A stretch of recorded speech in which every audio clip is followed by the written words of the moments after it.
Olá, saudações filosóficas, muito boa noite a todos. Sou Jefferson, este é o canal Filosofia Espírita. Hoje, dia 28 de agosto de 2024, estamos no inverno e falo aqui de Praia Grande, litoral sul do estado de São Paulo, para mais um estudo do nosso curso que é o Espiritismo, edição da FESP, Federação Espírita do Estado de São Paulo. Há uma playlist no canal deste estudo, como da série André Luiz, no qual nós estamos estudando a obra Nosso Lar. Antes de iniciarmos a nossa nona aula, a gente vai tratar da caridade segundo São Paulo no dia de hoje. Trouxe meu café, que é a marca registrada deste canal, e vamos de imediato iniciar o nosso estudo com os comentários e lá no final, como é de praxe, fazer a assimilação do conteúdo, relatando aquelas 3 questões para reforçar o aprendizado. Temos aqui um capítulo que não é longo, relativamente curto. Ele está baseado praticamente em citações de epístolas de Paulo de Tarso. E vamos iniciar a nona aula, parte A, a caridade segundo Paulo. A hierarquia dos carismas. Hino à caridade. Abre aspas. Ainda que eu falasse línguas, a dos homens e a dos anjos, se eu não tivesse a caridade, seria como o bronze que soa ou como o símbolo que tine. Ainda que tivesse o dom da profecia, o conhecimento de todos os mistérios e de toda a ciência, ainda que tivesse toda a fé, a ponto de transportar montanhas, se não tivesse a caridade, eu nada seria. Ainda que eu distribuísse todos os meus bens aos famintos, ainda que entregasse o meu corpo às chamas, se não tivesse a caridade, isso nada me adiantaria. A caridade é paciente, a caridade é prestativa, não é invejosa, não se ostenta, não se incha de orgulho. Nada faz de inconveniente, não procura seu próprio interesse, não se irrita, não guarda rancor. Não se alegra com a justiça, mas se regozija com a verdade. Tudo desculpa, tudo crê, tudo espera, tudo suporta. A caridade jamais passará. Quantas profecias desaparecerão? Quantas línguas cessarão? Quanta ciência também desaparecerá. Agora, portanto, permanecem fé, esperança, caridade, estas 3 coisas, a maior delas, porém, a caridade. Isso está na primeira epístola de Paulo aos Coríntios, capítulo 3, versículo 1 a 8 e versículo 13 também. Vamos aos comentários dessa passagem de Paulo de Tarso, que é bastante conhecida dos cristãos, embora seja uma passagem bastante desafiadora, um impulso aí que seria para a reforma íntima, a aquisição de algumas virtudes. Veja que Paulo de Tarso coloca aí a caridade acima de um monte de situações que nós vamos examinar aqui aos poucos. Então ele começa dizendo que ainda que falasse línguas, dominassem idiomas, tivessem grande erudição, vamos dizer assim, tanto a dos homens como a dos anjos, se não tivesse a caridade, seria como o bronze ou como o símbolo que tine, faria barulho, como o sino, mas sem a essência, que é a caridade. Ainda que tivesse o dom da profecia, que fosse como se fosse um profeta, o conhecimento de todos os mistérios que os iniciados aí dominasse toda a ciência, tivesse muita fé a ponto de transportar montanhas, mas se não tivesse a caridade, nada seria. Veja que ele vai comparando diversas virtudes, diversos bons comportamentos e colocando sempre a caridade acima de tudo isso. Ainda que eu distribuísse todos os meus bens aos famintos, fizesse, né, isso, ainda que entregasse o meu corpo às chamas, em renúncia, né, se não tivesse a caridade, isso nada me adiantaria. Veja que a caridade, ela sustenta, teria que estar no fundo de todas essas práticas. A caridade é paciente, a caridade é prestativa, não é invejosa, não se ostenta, não se incha de orgulho, é pura, né? Não faz, nada faz de inconveniente, não procura seu próprio interesse, sempre o do próximo, não se irrita, não guarda rancor, então está livre de algumas emoções, né, que desestabilizam, desequilibram muitas vezes o espírito. Não se alegra com a injustiça, mas se regozija com a verdade. Tudo desculpa, tudo crê, tudo espera, tudo suporta.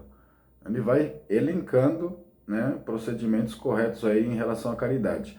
Agora essa parte final aqui é muito interessante, né? Ele diz que a caridade jamais passará, quanto as profecias desaparecerão e a caridade permanece. O que que seriam essas profecias desaparecerão? Porque a profecia ela é feita, né, para muitas vezes não ser cumprida. Aquelas profecias tipo apocalípticas, né? São anúncios que são feitos geralmente, a ideia é que ele não se cumprisse, mas devido à imperfeição humana, muitas vezes elas acabam ocorrendo. Então vai haver uma época que não vai precisar mais desses anúncios, né? Dessas profecias de flagelos, de desastres, como nós vemos lá no Velho Testamento, muito isso acontecer, porque o comportamento humano mudando, né, sendo a caridade, né, o guia aí de todos os espíritos, não haveria mais necessidade de algumas profecias apocalípticas, né? Justamente essas profecias, elas são feitas para não serem cumpridas, mas dada a imperfeição humana, acabam acontecendo. Quanto às línguas cessarão, quanto à ciência também desaparecerão, né? Desaparecerá. Agora, portanto, permanecem a fé, esperança, caridade, estas três coisas. Então ele diz aqui, ó, que as profecias vão desaparecer, as línguas também e a ciência. O que que seria isso, né? E ele coloca ao lado, né? Vai permanecer a fé, esperança e caridade. Chega um momento, né, na vida do espírito que ele perde, né, praticamente, né, a confiança na profecia, né? Ele perde ali a questão da língua, cessa, né? Por exemplo, se cala, né? A ciência também desaparecerá, já não lhe serve mais. E aí fica só restando o quê? A fé, a esperança e a caridade, que são as últimas tábuas de salvação. E entre essas três, a caridade ainda se sustenta, mesmo quando a fé ali está muito... a fé que ele quer dizer aqui, né?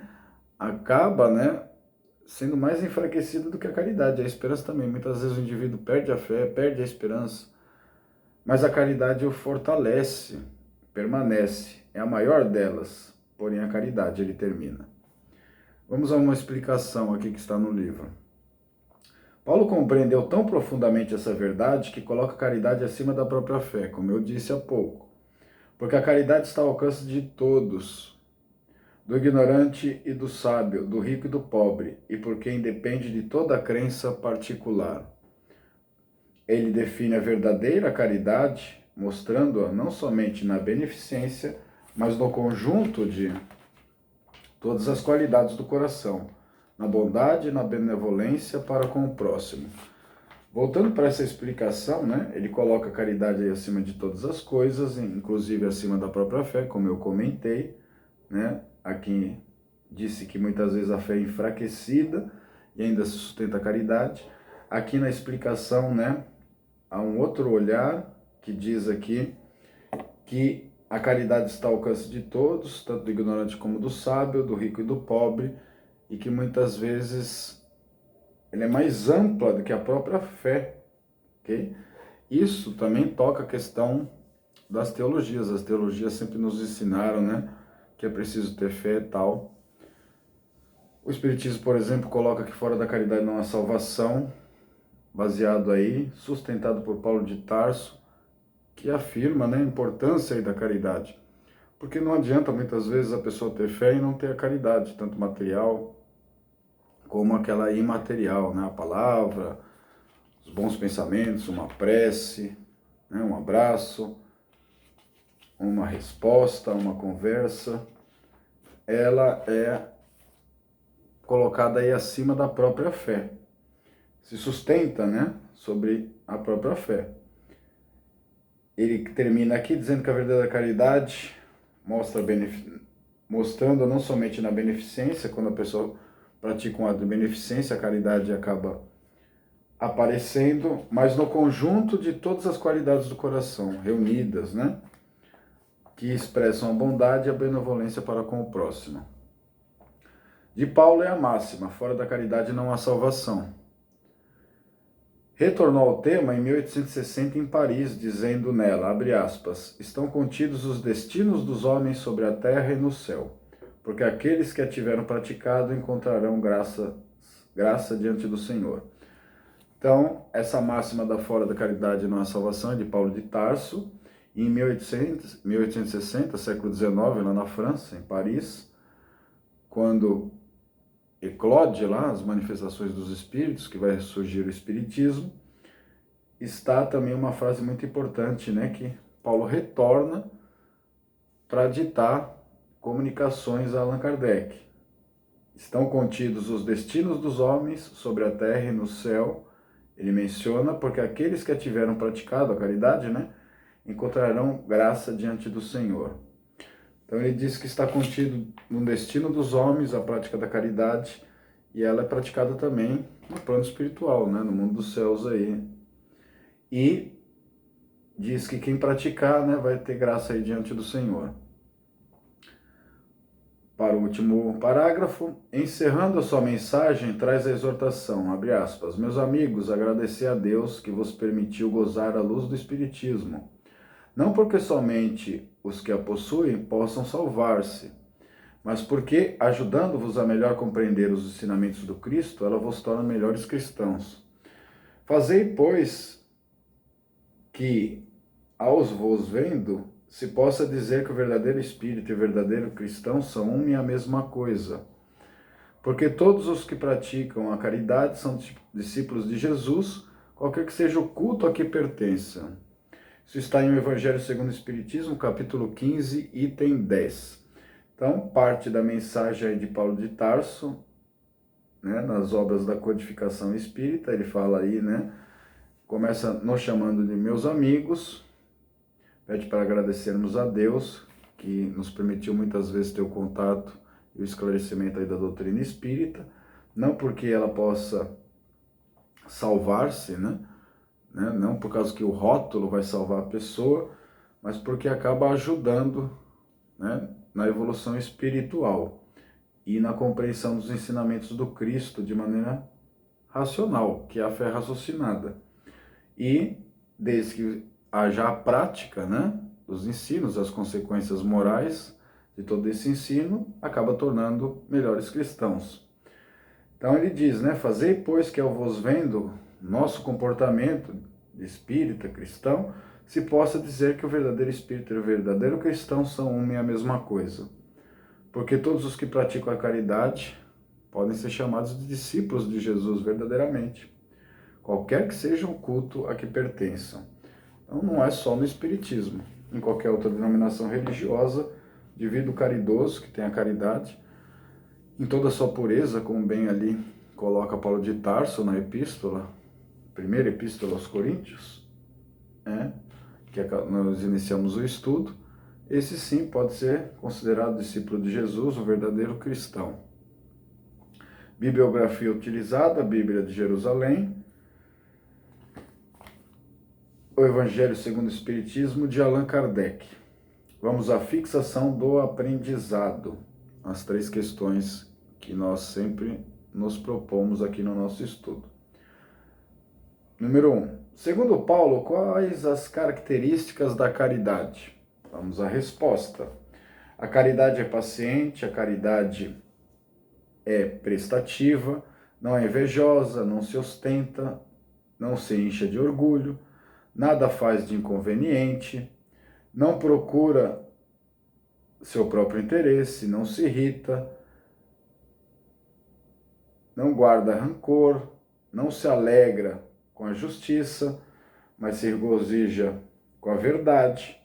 Tudo desculpa, tudo crê, tudo espera, tudo suporta. Vejam aqui a resposta que nós fizemos no estudo, né? Essas são as características da caridade, que foram elencadas por Paulo de Tarso. Questão 2. Analise a frase fora da caridade não há salvação. Paulo compreendeu tão profundamente essa verdade que coloca a caridade acima da própria fé. Porque a caridade está ao alcance de todos, do ignorante, do sábio, do rico e do pobre, e por quem depende de toda a crença particular. Ele define a verdadeira caridade, mostrando-a não somente na beneficência, mas no conjunto de todas as qualidades do coração, na bondade e na benevolência para com o próximo. Nela estão contidos os destinos dos homens sobre a terra e o céu, porque aqueles que a tiveram praticado encontrarão graça diante do Senhor. A resposta à questão 2, né, que foi a análise da frase fora da caridade não há salvação. E a questão derradeira, número 3, na sua opinião, o que é caridade? Uma pergunta mais subjetiva, e eu respondi de uma maneira um pouco objetiva. Vamos lá. A caridade jamais passará. Quanto às profecias desaparecerão, quanto às línguas cessarão, quanto à ciência também desaparecerá. Seguindo. Agora, portanto, permanecem fé, esperança, caridade. Estas 3 coisas, a maior delas, porém, a caridade. Epístola de Paulo aos Coríntios, capítulo 3, versículo 1 a 8 e 13. Além das características descritas por Paulo, para mim a caridade é o amor. Acrescentei. Então, aqui nessa resposta, eu frisei aquele item, aquele trecho da epístola, aquela parte final, que eu tinha até acentuado durante o nosso estudo de hoje. Vou repetir, né? Que a caridade jamais passará, quando todas as profecias desaparecerão, quando as línguas cessarão. Então, quando não houver mais a necessidade das profecias se cumprirem, porque os espíritos, dentro do direito natural, dentro das leis morais, estarão cumprindo as leis divinas, então não haveria mais necessidade das profecias, que muitas vezes vão apontar aí alguns acontecimentos catastróficos, flagelos, né? Nós vemos muito isso no Velho Testamento, de que se não tiver um determinado comportamento vai acontecer alguma coisa. Há relatos lá de algumas profecias que não aconteceram, porque justamente houve a mudança do comportamento. Então, por exemplo, nessa situação vai chegar um estágio, né, evolutivo nosso, que o nosso bom comportamento moral não vai haver mais necessidade da profecia, então, portanto, ela vai passar. Desaparece também as línguas, né, aqui no sentido, né, de variadas manifestações, né, variados idiomas, haverá uma fraternidade universal, né, vai chegar esse momento e a caridade ainda vai persistir. A ciência também, né, vai chegar um momento, né, que ela vai perdendo para a pessoa, muitas vezes, a sua necessidade, né, e aí a pessoa fica só sustentando-se pela fé, esperança e a caridade, e Paulo de Tarso diz que dessas 3 a caridade ainda é a que prevalece. Como assim a questão da ciência, né, vai cessar? Porque muitas vezes na vida do espírito, a ciência não conforta, a ciência não acolhe mais, né? Chega um momento, às vezes desafiador, que recorrer à ciência, às vezes é insuficiente. Então ela passa, né? E passa a sustentar o espírito o quê? A fé, a esperança e a caridade. São 3 grandes pilares. E Paulo de Tarso coloca aí entre as 3 a caridade ainda maior que a própria fé, porque alcança todos, o rico e o pobre, né? Como foi mencionado, sábio e ignorante. Então ela é mais ampla, e a própria esperança, que muitas vezes a pessoa perde a esperança, mas tendo a caridade ainda se sustenta. Ok? E terminei falando do amor, que o amor é uma decisão do espírito cujo senso moral é elevado. Embora, né, possa ter muitas vezes aí o sentimento envolvido, mas isso está mais associado à infantilidade dos espíritos, certo? Ao grau evolutivo do espírito. Claro que é muito interessante o amor ter o poder de decisão com o sentimento, mas não é necessário o sentimento muitas vezes. Tanto é que Jesus nos pede, né? Amai os vossos inimigos, orai pelos que vos perseguem, e sem colocar aí a exigência do sentimento. Ok? Agradeço a todos por mais esse estudo, por mais essa oportunidade aí de estudar a moral cristã.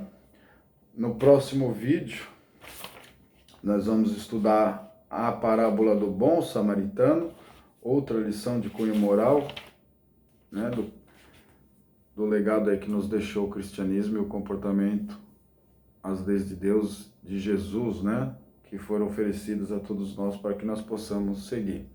Peço que se inscrevam no canal, curtam, compartilhem, não por causa minha, mas por causa da causa espírita cristã. Como dizia, né, Emmanuel, e aqui a frase cai muito bem, né, a maior caridade que podemos fazer em relação à doutrina espírita é a sua divulgação.